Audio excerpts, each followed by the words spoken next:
So before the video gets started, I just want to say that I'm still waiting on season 2. If you get it, you get it. If you don't, then you haven't watched the show. So this is day 21 of Inktober, and wow, it's like really bizarre how fast October went, actually, thinking about it now. It honestly feels like it was only like day 7 like a few days ago. I don't know, it's very bizarre. Anyway, either way, I decided to push back Cat by a week, or actually, I might actually do another Inktober fan art for next week as well. I'm thinking I might just keep up the theme with Inktober and all that for Fanart Friday. Yeah, I don't know what I'm even saying right now. I'm trying to get everything done in one sitting, because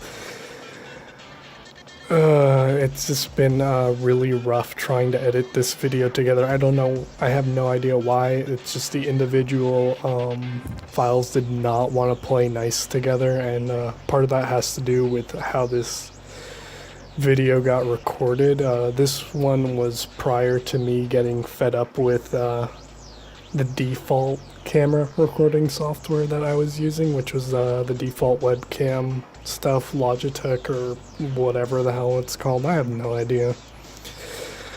But yeah, I got tired and had the amazing idea of, wait a second, can't OBS just access my webcam? And lo and behold, it totally could.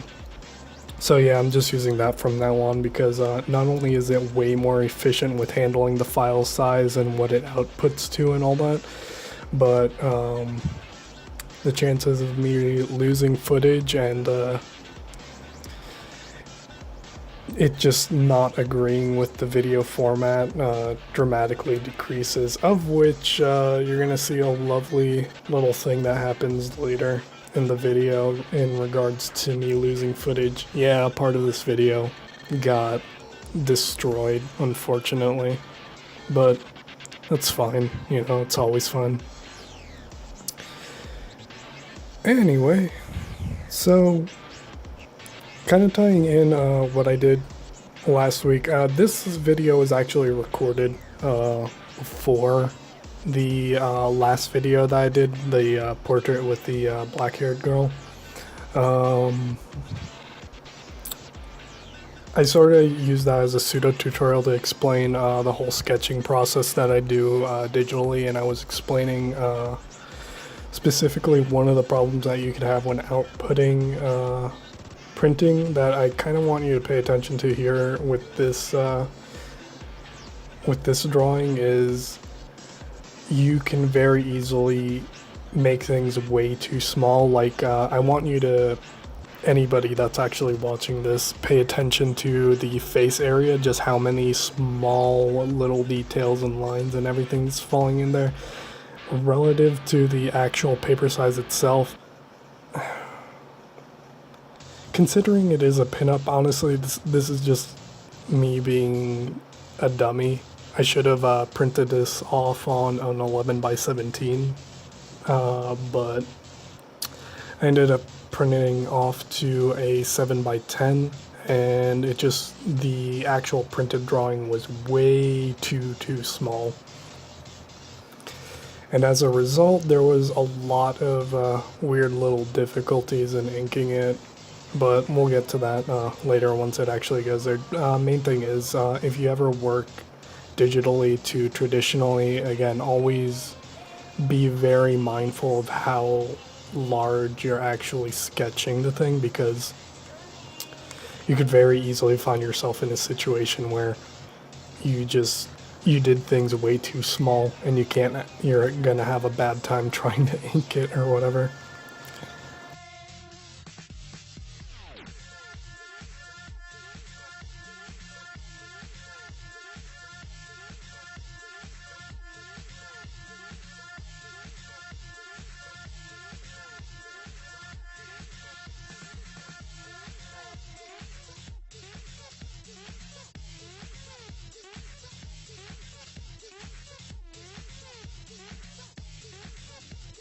So another thing that I'd actually recorded some commentary during this, but that unfortunately got lost during the corrupted file espionage or whatever that you're gonna see in a second. Okay, so what you're seeing now is apparently on the little recording thing, which you see right here. This is how I record these traditional videos. I just have my webcam hooked up to my computer, and then I click this button to right there start video capture. This thing glitched out, and even though it said it was recording, which if I click it right here, you see there it turns into a little stop button. It was like this for the longest time while I was inking this. I just stopped the recording so I could get up and stretch for a little bit, and this is what the recording turned into. Fuck everything. One of the things I was having a little bit of issues with was a particular pen that I'm using. It's actually a Tachikawa G-nib, which is an absolutely fantastic tool, but the thing is with it, the actual Tachikawa ink is amazing. Like, I know there's plenty of warnings saying that don't leave the pen sitting there for like more than a week or whatever, or it'll dry up and thing. That's complete bullshit. I've never had an issue with that when using specifically the ink that comes with the pen. However, I was not using the ink that came with the pen. I actually ran out and I had to refill it with Repeatograph ink. I actually had a bunch of Ultra Draw stuff because I used to do a lot of fine art things, and I use a Repeatograph alongside that. But I figured, you know, in terms of like the actual properties that the inks share, it's pretty much one-to-one, except I very shortly realized during this piece that the ink was drying up inside the nib. So that was being a pain in the ass, because usually one of the great things about this pen is just the actual flow. Like, you can do really nice like hair thin lines with it, or you could easily black out entire areas. It's a fantastic tool overall. It's very versatile. But yeah, once you screw it up and put like ink inside of it that's not supposed to be inside of it, then you have issues. Of which I really wish Tachikawa actually sold its ink bottled or whatever, just so I could do more manual refills, because that's what I prefer to do with non-cartridge pens. But you do what you do. Point is, just I'm trying to burn through the ink at this point. That's why you see me using the tool excessively more or less throughout the course of this piece. Like, instead of a brush or whatever, I'm just trying to burn out the ink, because I don't want this pen to be filled with the Ultra Draw ink anymore. It's just, it's too much maintenance, especially since I work, that's the thing I both love and hate about inking, is I actually mainly only do things digitally nowadays. Like, Inktober has more or less become an excuse for me to be able to actually do things traditionally again, which I absolutely love the feel of traditional inking. But the thing is, when you're actually working on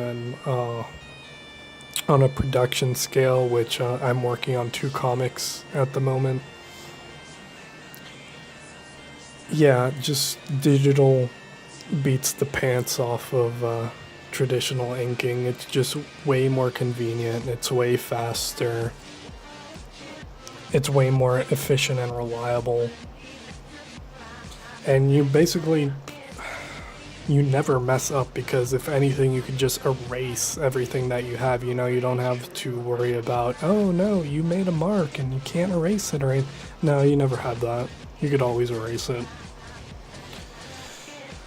But yeah, that's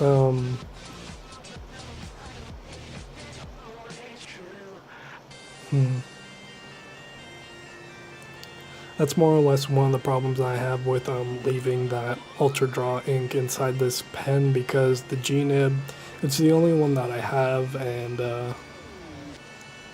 or it's specifically this pen. I have plenty of actual nib pens that I can use, but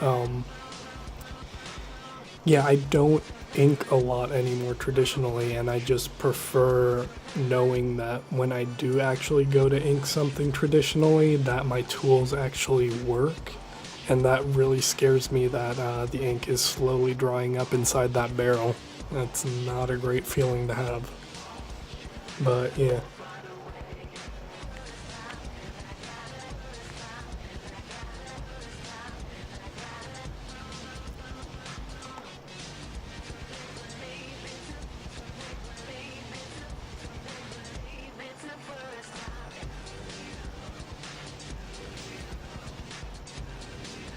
Another thing that I sort of do more towards the end of the video here, I have a circular backdrop behind Kneesocks here that I actually did end up filling in with a brush. I chose not to record that on purpose simply because this was actually recorded when I was using a setup that I mentioned that was very uncomfortable for me to record and ink at the same time, like physically uncomfortable. So it was too much of a problem for me to ink the backdrop, which is actually a fairly delicate process, and to record it at the same time, which hopefully, looking into the future now, I have a new setup with like an elevated desk where I am a lot more comfortable and I'm able to record a lot more. You'll see once I upload the steampunk video that I have. Like I did a recent drawing in brown ink. So yeah, unfortunately, like the ending of this was not recorded, but you honestly didn't miss out on much. You can see through with the pan through, it's just, I just blacked in a big circle behind her. It's so pretty. But yeah, the power of backdrops when doing a pinup is something you can't ignore, really. It really helps to sort of not have the image floating in an anomalous void. But yeah, that's the end of the video right there. If you guys enjoyed, leave a like, leave a comment. I'd appreciate it. Subscribe if you want to see more. And yeah, I'll see you guys on the next one. Ciao.